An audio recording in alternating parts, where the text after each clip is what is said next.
If you could tell you what's up, guys, what is going on? Hope everybody's doing well. Aston Villa versus Liverpool 4-2. How did that happen? I must have been watching another game because that shift, that radical just flip, they flipped it on its head all of a sudden. And the thing was that Liverpool were actually dominating this game up until that 41st minute goal. Like, that was insane. They looked like they were going to score. And it was like that every single time that they looked like they were going to score, and then Villa scored. They scored, and then Villa ended up scoring. But every single time, they were the ones that were getting close to scoring, with Rio looking dangerous on that wing. This was the first time I actually saw Rio looking very dangerous. And even though, doing the same thing with the step overs and just cutting in like he always does to the right, he just looked extra dangerous. He looked very, very menacing. It was going to be his game today. Like, today was going to be his game where he was just going to be able to just pass defenders at will. And not necessarily score himself, although he got close to scoring with that second ball, man. That post, man. That damn post. Almost got his goal. He just looked like nobody was going to be able to match up with him. Like, they just could not keep up with him. And he was going to be able to set up his teammates. And that's how they're going to win this game.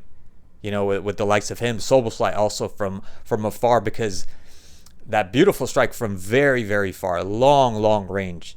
And Martinez obviously had that under control, but you never know. That ball was swerving, maybe a rebound. Obviously, there was a rebound from Gakpo also. I think it was actually from that rebound. No, it was a prior rebound, and it was offside, the goal that Gakpo ended up scoring. But it seemed like they were poised to win this game. 40 minutes of Liverpool completely dominating. I didn't see much of Aston Villa. It was actually a boring game up until that point. I thought it was a very boring game, but a game that, okay, Liverpool are going to win this game. No problem. They just got to score. And they don't have Isak. They don't have Salah. Ekatike is not out. Like, oh, man, Liverpool are actually doing pretty well. They're actually doing pretty well. So, all of a sudden, alone, with a lot of space, Rodgers, really good setup from Aston Villa. You can't knock them for that. You can't take that away. That was a really, really good setup with Lucas Digne, Rodgers, and it's almost as if Cody Gakpo ended up helping with that swerve, that centrifugal motion, that extra swerve that went in, and Mamardashvili could not get to the ball. Really, really good goal. Amazing goal from Rodgers. And then they come back with a header from Van Dijk. Look, Van Dijk could have scored a hat trick, let's be honest. That header that he gave to Chiesa, that was not, I don't know, he wasn't ready for that ball. Could have been aimed at goal. He could have scored. That could have been the hat trick from Van Dijk. And that's crazy to think that Van Dijk ended up scoring 2 goals and would have ended up scoring a hat trick. Just very, very unnerving, disappointed yet again, and I find out that Slot is going to extend a contract too. I mean, which just says something about Liverpool's board and management, that they're willing to be patient and willing to give you the benefit of the doubt. Oh boy, are they willing to give you the benefit of the doubt, unlike Chelsea, right, and other teams. But oh man, that second half, it's like Unai Emery, I don't know what he said. I don't know what kind of fire he lit up under their asses, but Aston Villa was a completely different team.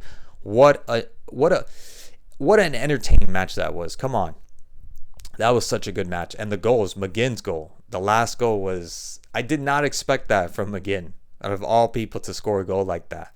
That looked like prime Ronaldinho, to be able to scope out the landscape and see that Mamardashvili was a little bit forward, a little too forward, and just places it just well. He got some fingers to it. Mamardashvili did get some fingers to it, but there was nothing he could do, and it doesn't take away from being a sensational goal.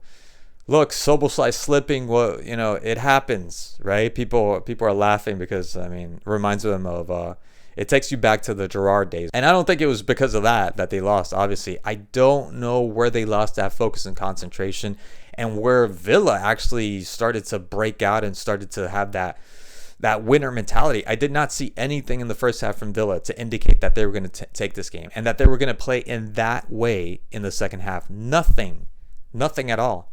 The second half, they were a completely different team. Another team came in. Another team suited up. A completely different team, and boy, was that made the game all the better. what an amazing game. That was a great second half. I wasn't able to catch the whole entirety, so I didn't catch the last two goals. I had to come back from work and then check out the McGinn goal and Van Dijk's header. Van Dijk's header, it was weird. He scored the goal and it didn't feel like it was a goal because at that, obviously they were going to come back from that, right? But yeah, look, this was disappointing. If you're a Liverpool fan, I get you. I feel you all the way to the bone. This is very disappointing. You were going to be sitting comfortably in fourth place. Not like you're in 10th place, but yeah, you needed to win this game. I don't know what happened. You just pulled out.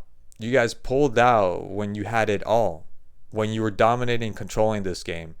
And Gamo was doing good. Soboslai up until that point was doing well.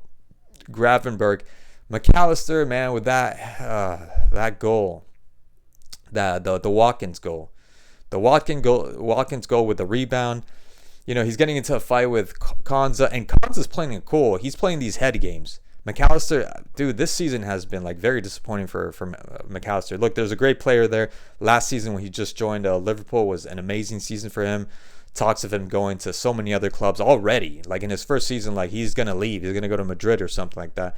But he was having that kind of a season. He's trying to get into Konza's head, and Konza's not playing. He's not participating. And you lost focus. You're the one that ended up falling into Konza's mind games. And just that lack of concentration ended up costing you these points and ended up getting the goal.